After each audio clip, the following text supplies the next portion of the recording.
Bismillahirrahmanirrahim. Assalamualaikum warahmatullahi wabarakatuh.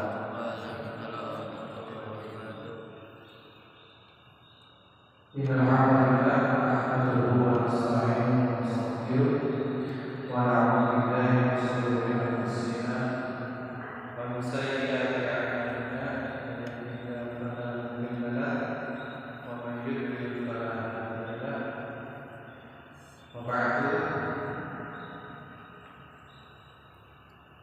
Anak-anak semua, alhamdulillah pada hari ini kita bisa kumpul,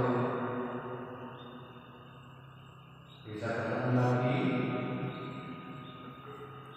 Kemarin mau kesini tapi hujan, akhirnya nggak jadi.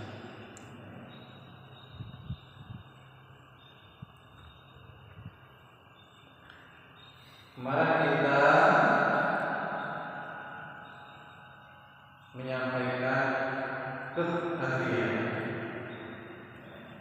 Akhirnya itu nanti dari belakang. Dari belakang. Dari kemarin kita membahas tentang toharoh, ya. Toharoh itu ada hukumnya. Hukumnya wajib. Kemarin kita membahas ada wajib, ada sunnah, ada wajib, sunnah, macam-macam hukum itu mubah, makruh. Kalau wajib dikerjakan dapat pahala, kalau ditinggalkan dapat dosa. Kalau haram kebalikannya, ya. Haram kalau dikerjakan berdosa, kalau ditinggalkan berpahala. Kalau sunnah dengerin ya suaranya ya. Dikerjakan dapat pahala, ditinggalkan tidak berdosa. Contohnya kemarin apa? Sholat duha, sholat tahajud. Sholat itu Idul Fitri, mau sholat Idul Fitri sekali aja ketinggalan pisan. Itu sunnah, ya, sunnah.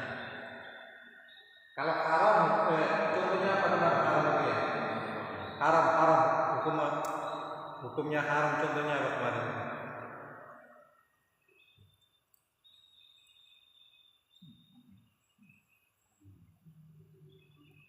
Minum khamr namanya, ya. Khamr itu kan haram. Minuman memabukkan, narkoba, itu kan sesuatu yang haram. Ketika kita minum, maka kita mendapat dosa. Kalau ditinggalkan berarti berpahala. Kita disuguhi narkoba atau disuguhi khamr namanya. Ketika khamr itu kita minum berarti kita berdosa. Tapi kalau di depan itu kita singkirkan berarti kita berpahala. Satu lagi ya, makruh itu berarti makruh itu kebalikannya sunnah. Kalau dikerjakan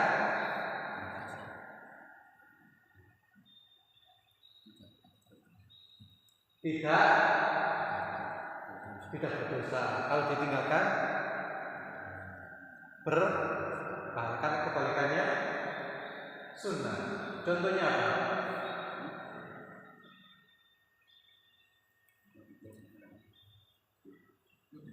Mabuk-mabukan masuk makruh.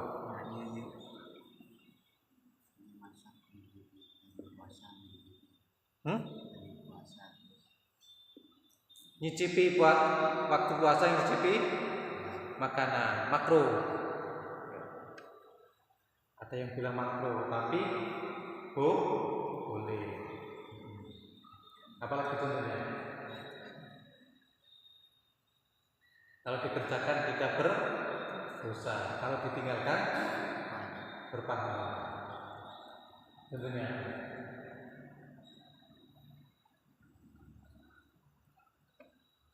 Apa dulu sama mikir mungkin sampai pembeliru. Nah, ada yang mengatakan rokok, ada yang mengatakan rokok itu berbeda. Ada yang mengatakan makruh, ada yang mengatakan haram. Rokok. Berarti orang yang berpendapat rokok itu makruh, berarti kalau dikerjakan, kalau nyudut, berarti tidak berdosa. Kalau ditinggalkan berpahala. Ada yang mengatakan, oh baru, sama senang dulu.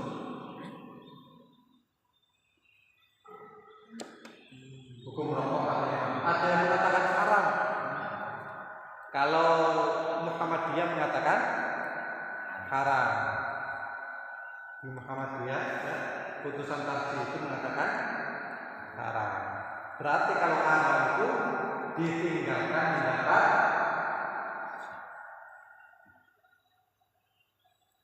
mendapat pahala. Kalau dikerjakan berdosa. Itu nah, kenapa Muhammadiyah berpendapat rokok itu haram? Karena madorotnya, bahayanya lebih besar. Madorotnya lebih besar. Rokok itu satu bisa merusak paru-paru, menyebabkan bukan ditulisan itu kanker, ya kanker kering ya, penyakit kanker. Makanya kemudian Muhammadiyah memutuskan hukum rokok itu adalah haram. Ya itu kita lanjutkan. Jadi dieling ya dalam Islam itu apa maksudnya? Ya jadi dieling-eling bahwa yang namanya hukum dalam Islam itu ada 5 tadi itu: wajib, sunnah, mubah, makruh, haram. Ada 5 hukum. Nah, toharoh itu hukumnya adalah toharoh wajib. Wa toharoh itu nau'ani. Toharoh itu ada 2 macam. Toharoh hadatsin, toharoh hadas, bersuci dari hadas. Wahiyya izalatul hadatsi bil wudu'i awil ghusli awil tayammumi, yaitu menghilangkan hadas dengan cara wudu atau mandi atau tayamum. Jadi toharoh bersuci itu ada 2 macam. Satu, toharoh hadas, bersuci dari hadas. Nah, hadas itu ada 2, ada hadas kecil, ada hadas besar. Hadas kecil kita mencuci dengan wudu. Kalau hadas besar bersuci dengan mandi. Kalau wudu kita batal, kalau kita pipis, kencing, berarti itu hadas kecil. Tapi kalau kita keluar mani, yang perempuan haid, itu hadas besar. Yang kedua, wahiyya izalatul najasati bil ghusli awil masi awil istinja'i bi hajarin aw nahwi. Yang kedua, bersuci dari khobah, yaitu menghilangkan najis dengan cara, kalau yang tadi itu yang menghilangkan hadas, yang kedua menghilangkan najis dengan cara mandi atau membasuh badan kita atau istinja. Istinja itu apa?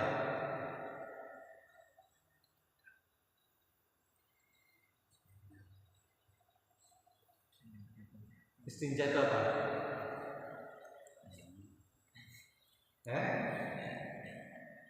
Istinja itu apa?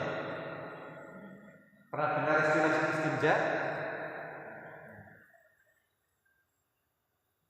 Halo? Pernah dengar istilah istinja? Istinja? Pernah? Apa itu?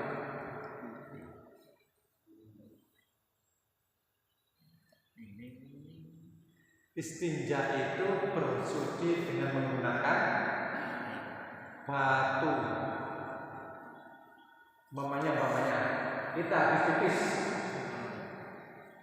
terus kita nggak punya air, maka kita bisa menggunakan batu. Atau kita buang air besar di tengah-tengah sawah, terus kita tidak punya air, maka kita boleh menggunakan batu.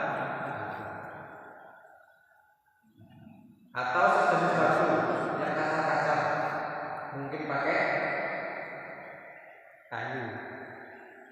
kayu kering yang kasar, yang bisa menyerap atau. Nah, kita sering kalau kita naik pesawat, itu istinjanya itu dengan apa?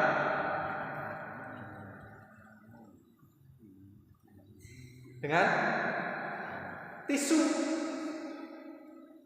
Kalau kita naik pesawat itu istinjanya, bersucinya dengan tisu. Nah, air itu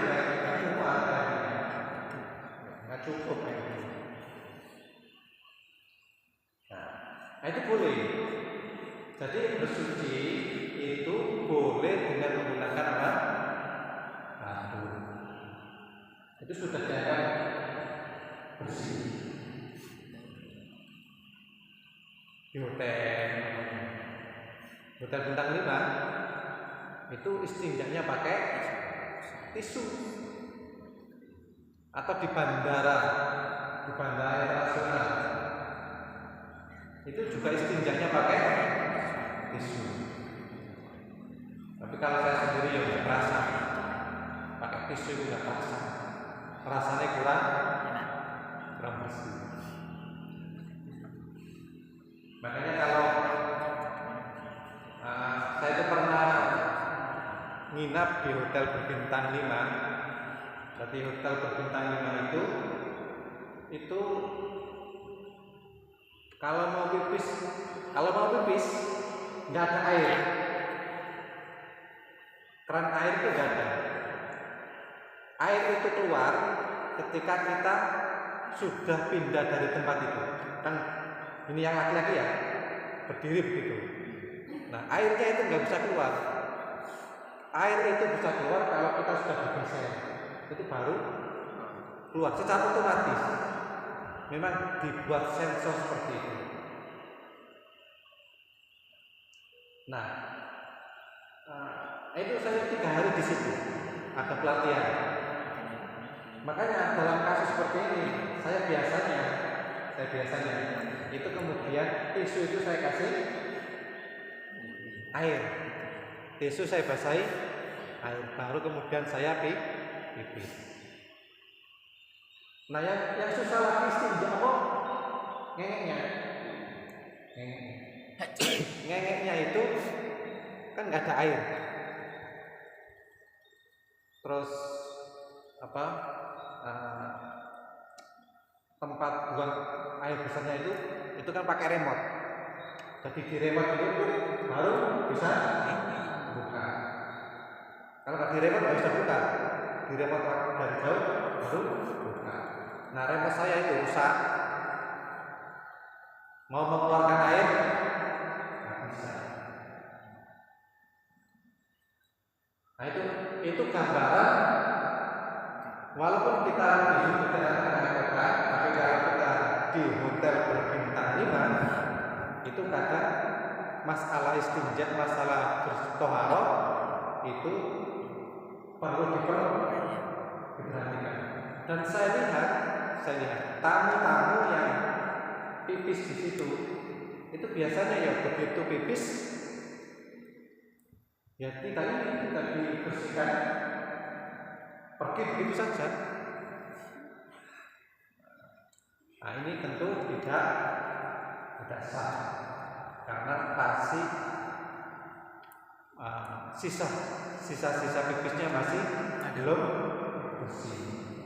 Jadi nanti kalian kalau kebetulan minat di hotel berbintang 5, ya harus bersiap-siap ketika mau tolak.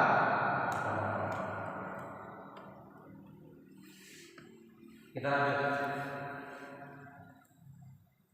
Maya tatahharu, dengan apa kita bersuci? Kita bersuci itu pakai apa? Wa takunu taharatu bi thalathati asya. Kita bersuci itu dengan menggunakan 3 hal, 3 sesuatu ya. Yang pertama, al-ma'ul mutlaq, air mutlak.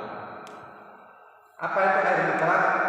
Wa huwa al-baqi ala asli khilqatihi, yaitu air yang tetap pada aslinya, tidak berubah, dari sononya memang begitu. Kama al-amtori wal abari wal anhari wal bihari ma'ala fal ma'ul mutlaq tahirun bi nafsihi mutahharun li ghairihi.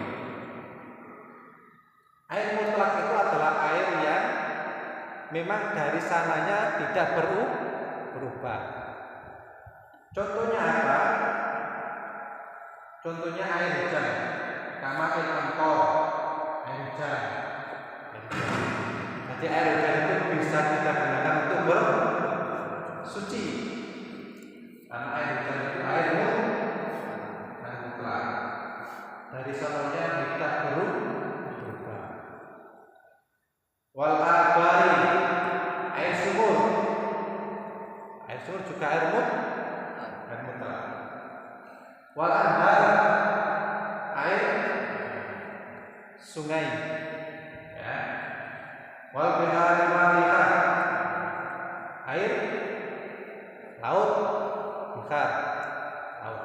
Air laut juga sucikan. Air mutlak boleh digunakan untuk wudu. Fal ma'ul mutlaq, maka air mutlak itu tahirun fi nafsihi mutahhirun li ghairihi, suci dan mensucikan.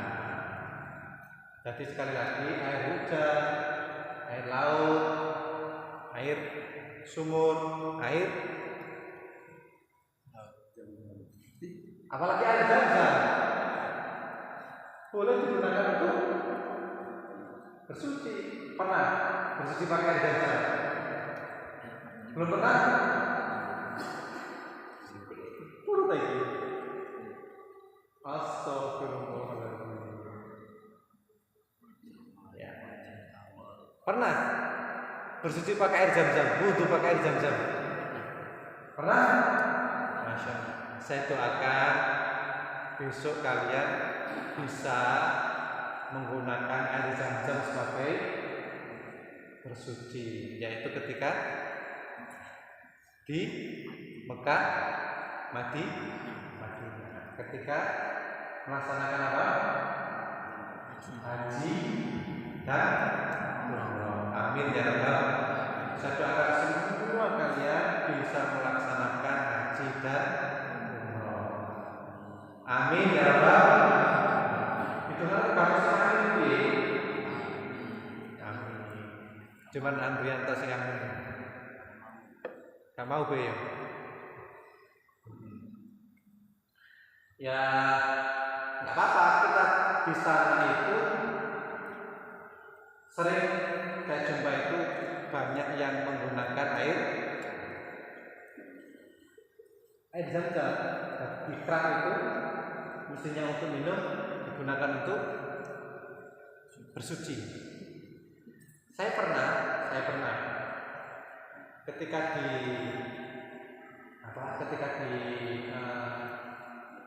Mekah di Masjidil Haram itu waktu itu saya ikut mengurusi jenazah jamaah saya yang meninggal dunia. Nah, kan ruangan itu ruangan khusus, jadi ada tempat sholat khusus. Nah, ketika mau wudhu itu nggak mungkin keluar. Maka kemudian saat itu saya tanya kepada orang Arab saya itu, "Ainal muwadhdhab? Tempat wudhu mana?" Kemudian saya diarahkan untuk berwudhu di keran air Zam-Zam. Nah, situ.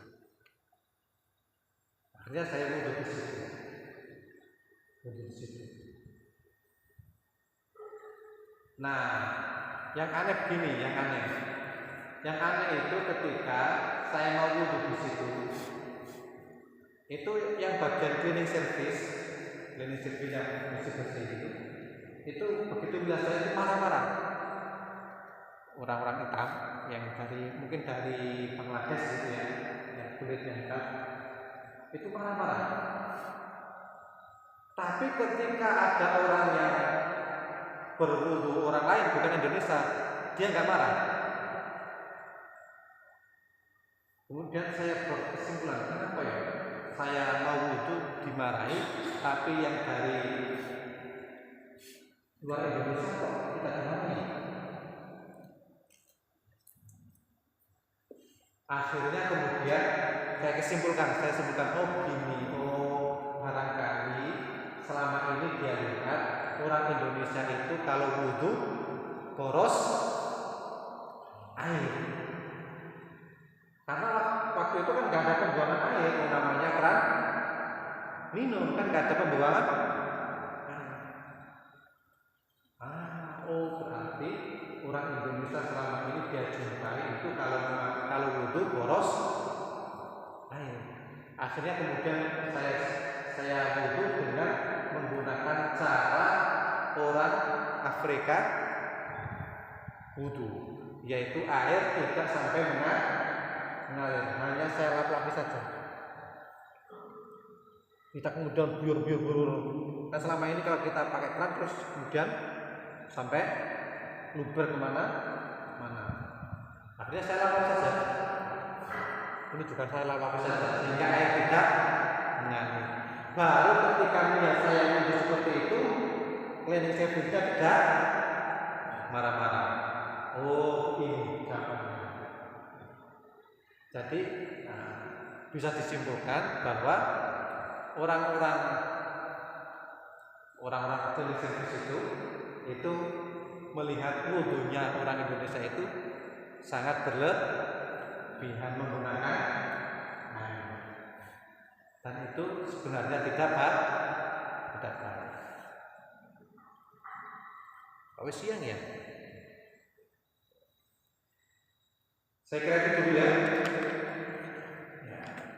Kita sampai ke air. Jadi air mutlaak itu air yang berasal dari sononya belum berubah, dan itu bisa kita gunakan untuk berwudu dan bersuci yang lain. Kita tutup dengan doa kafaratul majelis.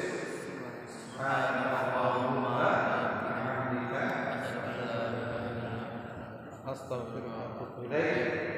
Assalamualaikum